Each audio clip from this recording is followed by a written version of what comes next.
За бараагаа хийхдээ хамгийн анхаарах хэрэгтэй зүйл нь чанга угцум дарахгүй.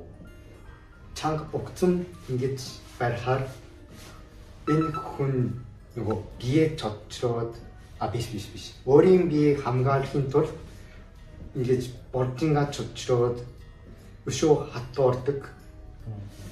Ингэж боржин хатуу байгаа үед өөрөө бас чанга өшөө барьвал яг боржингаа хэд их чанга дараад бариа хийсийн дараа урлалсан шиг хүндүрэх эрсдэл байгаа. Барианы үр дүн бас муудах магтвартай. Тийм учраас ингэж гараа тавиад удаан зөөлөн аажмаар дараад тэгээд гал авахтаа удаан зөөлөн тэгээд ингэж болвол энэ хийж гэж байгаа хүмүүс бас таатай байна. Тэрнээс гадна миний борчин бас сайн барьж чадна. За анхаарах зүйл нь хоёрдохын зөвхөн гараараа барихгүй биеийн жингээр барих хэрэгтэй.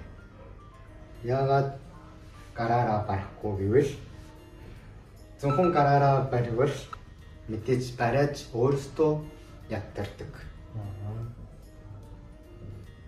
Тэрнээс гадна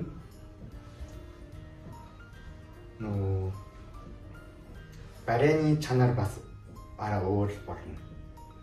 За жишээлбэл одоо зөвхөн гараараа баривал иймэрхүү.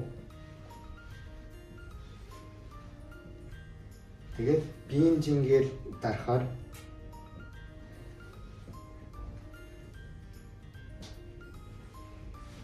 иймэрхүү. Ялангуяа хороогараа дарахтаа илүү тийм ялгаа тодорхой болно.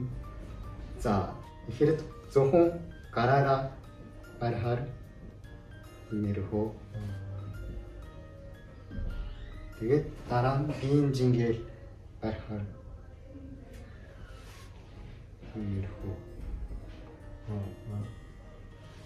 Чам ямар ялгаа мэддэг гэж байна. Биеийн жингээр дарах нь илүү тааламжтай. Хороогаар нь болохоор илүү орчингаа чангалж гад өвдөхөд байгаа юм шиг байна шүү дээ. Тийм учраас энэ хоёрыг анхаарад бараа хийвэл та нарын барианы үнцэн бас шууд өсөх, цаашруулах, нэмэгдэх магтвартай, урамжтай.